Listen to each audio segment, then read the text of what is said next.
बोलो जयकारा बोल मेरे श्री गुरु महाराज की जय।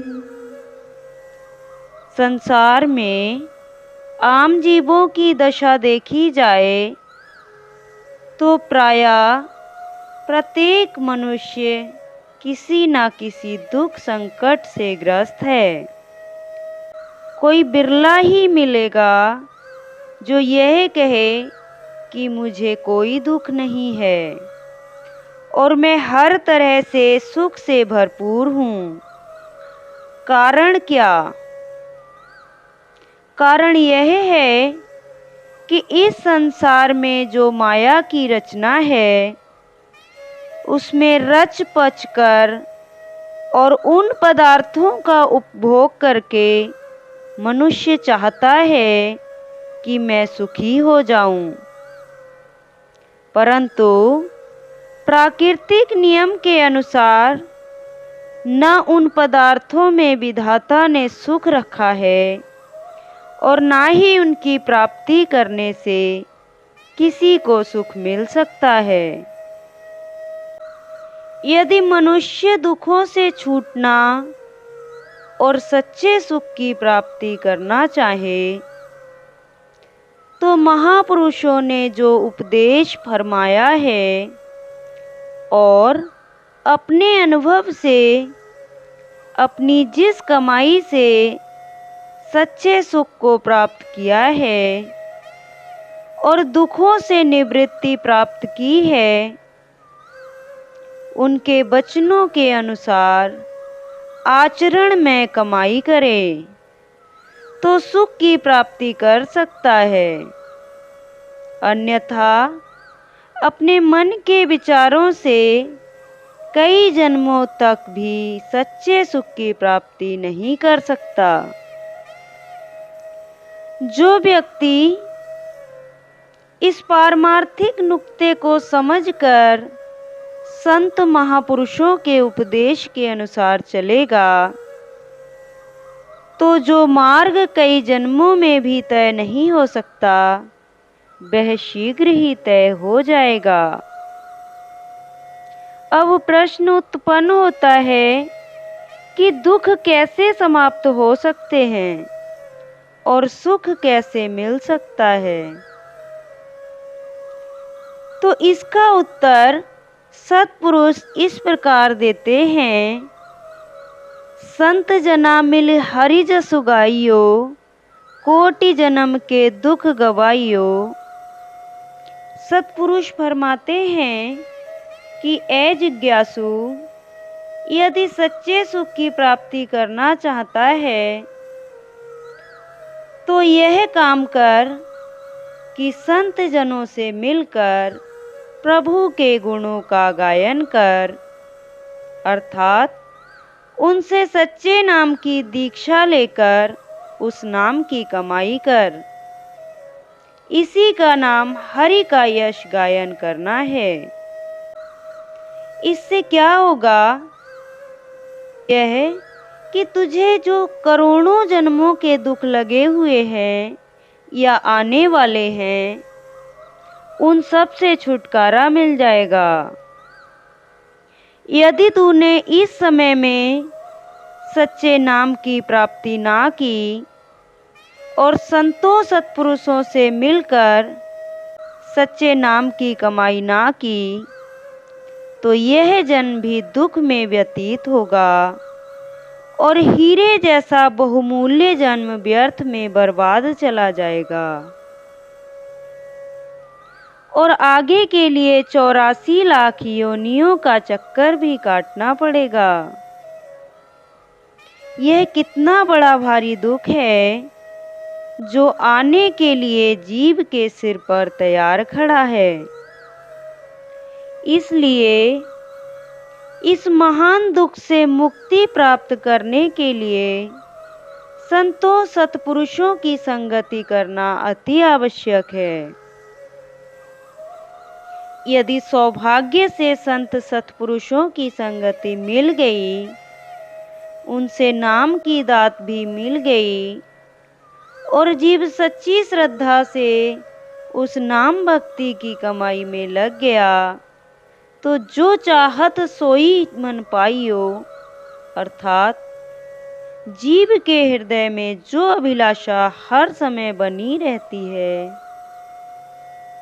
कि मुझे स्थायी और शाश्वत सुख मिले, वह भावना भी जीव की नाम की कमाई करने से पूरी हो जाएगी।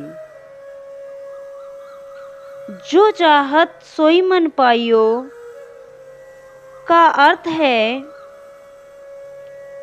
कोई अपने मन से यह ना लगाए कि जीव को मन चाहे माया के पदार्थ मिल जाए तो वह सुखी हो जाएगा। यह कदापि नहीं हो सकता, क्योंकि माया के पदार्थों का प्रभाव ही दुखदायी है। माया के पदार्थ स्वाभाविक ही एक रस नहीं रह सकते। एक वस्तु हाथ आएगी तो दूसरी वस्तु हाथ से निकल जाएगी, फिर वही दुख पैदा होगा। माया के सामानों के मिलने और बिछुड़ते रहने से जीव दिन रात सुखी दुखी होता रहेगा। इससे स्थायी एवं शाश्वत सुख कदापि नहीं मिल सकेगा। किंतु जीव की हार्दिक मांग तो यह है कि मुझे ऐसा सुख मिले जिसके बाद कभी भी दुख ना हो। सत्पुरुष फरमाते हैं कि वह सुख तो नाम की कमाई से ही मिल सकता है। जैसे पहले कहा है, सर्व सुख हरि नाम बढ़ाई, गुर प्रसाद नानक मति पाई। अर्थात परमात्मा के नाम में ही सब सुख भरपूर हैं, परंतु वे कैसे मिल सकते हैं? सद्गुरु की कृपा से।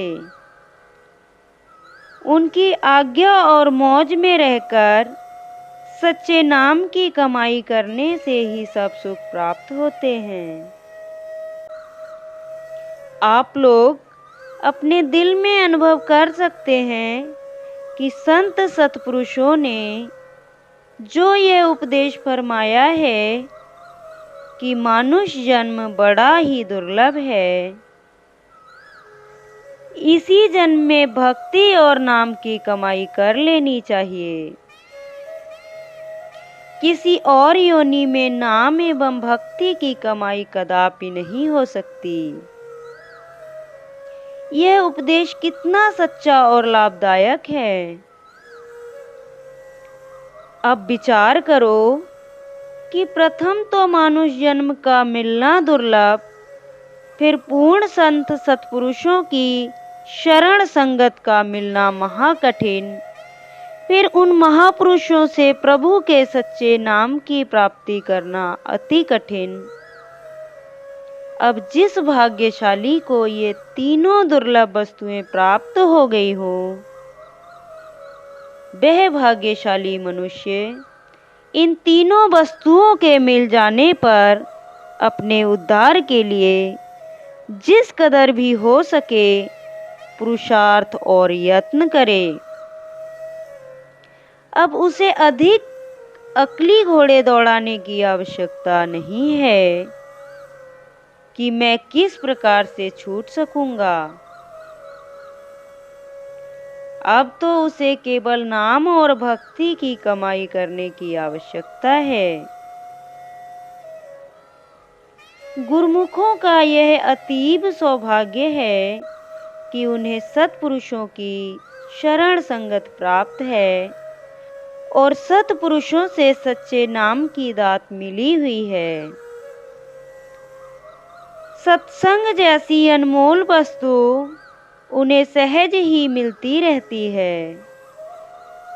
गुरुमुख जन कितने सौभाग्यशाली हैं। आम संसारियों की समझबूझ अपनी अपनी है। यदि किसी को धन पदार्थ मिल जाए तो लोग उसके लिए कहते हैं कि वह बड़ा भाग्यशाली है, परंतु वह अपने दिल में जब झांकता है तो अनंत दुखों के अंबार को देखकर हर एक के आगे अपने दुख रोता रहता है। अब बताओ, क्या वह भाग्यशाली है? नहीं। फिर भाग्यशाली कौन हुआ? सत्पुरुष फरमाते हैं कि वास्तव में वही भाग्यशाली है जिसका मन सद्गुरु के चरणों में जुड़ गया है। सचमुच ही सत्पुरुषों का ध्यान एक बड़ी सुख देने वाली संपत्ति है, जिसे पाकर गुरुमुख जन वास्तविक अर्थों में भाग्यशाली बन जाते हैं। इसके विपरीत किसी के पास दुनिया का कितना भी धन खजाना क्यों ना हो, यदि उसके पास सच्चे नाम का धन नहीं है तो वह क्या भाग्यशाली कहलाएगा। रावण और सिकंदर जैसे राजाओं को, जिनके पास अरबों खरबों की धन दौलत थी, क्या किसी ने उनको भी भाग्यशाली कहा है अथवा भाग्यशाली कहलाने का हक रखते हैं? नहीं, वे तो वास्तव में निर्धन थे। कह कबीर निर्धन है सोई, जाके हृदय नाम न होई। सांसारिक धन दौलत को पाकर चाहे कोई अपने को धनवान कहता फिरे, परंतु प्रभु के धाम में इस धन की कोई कदर नहीं है। सत्पुरुषों ने तो साफ साफ कह दिया है कि जिसके हृदय में प्रभु की भक्ति और नाम की कमाई नहीं है, वह निर्धन है। विचारवान गुरुमुख सदैव दूरदर्शिता से काम लेते हैं। वे सांसारिक धन दौलत, मान बढ़ाई व अन्य सामानों को पाकर भी अहंकार नहीं करते। वे केवल सच्ची और लोक परलोक में साथ निभाने वाली अपनी वस्तु का मान करते हैं। यही तो आम संसारियों और गुरुमुखों में अंतर होता है। चाहे गुरुमुखों को आम संसारी लोग दीवाना कहते हैं कि वे तो घर बार छोड़कर संतों के पीछे लग गए हैं, परंतु वे इस बात की जरा भी परवाह नहीं करते। प्रत्युत यही उत्तर देते हैं कि हाँ, तुम्हारा कहना बिल्कुल ठीक है। यदि हम दीवाने ना होते तो घर बार छोड़कर कैसे सत्पुरुषों के पास आते। किंतु यह दीवानगी हमें रास आ गई है, क्योंकि सत्पुरुषों की संगत में हमें सच्चा सुख मिलता है। यह इस बात का स्पष्ट प्रमाण है कि यदि हमें सुख ना मिलता तो हम घर बार छोड़कर संतों की शरण में क्यों आते। कोई भी मनुष्य जब कहीं बाहर जाता है तो पहले हर बात का हिसाब लगाता है कि यदि मैं इतना खर्च करूंगा तो मुझे इस कदर आमदनी भी अवश्य होगी। किंतु जो गुरुमुख जन सत्पुरुषों की संगत में आते हैं, उनको यहाँ आकर कोई धन की आय तो होती नहीं कि 1000 खर्च करके 2000 बना लिए जाएंगे। हाँ, पल्ले से श्रद्धा अनुसार कुछ ना कुछ खर्च ही कर जाते हैं, परंतु फिर भी प्रसन्न होते हैं। भला ऐसा क्यों? कारण इसका यह है कि सत्पुरुषों संतों की संगत में जो सच्ची खुशी और सच्चा आनंद प्राप्त होता है, वह लाखों करोड़ों से भी बढ़कर है। उदाहरण के लिए एक व्यक्ति के पास करोड़ रुपए तो हैं, परंतु वह नदी में डूब जाता है तो वे रुपए उसके किस काम आए। एक दूसरा मनुष्य है, उसके पास केवल 10 रुपए हैं, परंतु वह 10 रुपए खर्च करके नदी से पार हो जाता है। तो बताओ कौन लाभ में रहा। इसी प्रकार गुरुमुखों के पास भक्ति और नाम का सच्चा सुख है। वे तन मन धन को कुर्बान करके इस सच्चे सुख को प्राप्त करने के यत्न में लगे रहते हैं।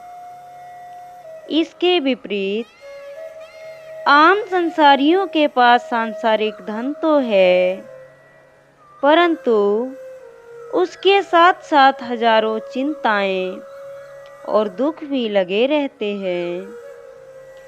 और दिन प्रतिदिन ज्यों-ज्यों धन बढ़ता है, त्यों-त्यों दुखों में भी वृद्धि होती रहती है।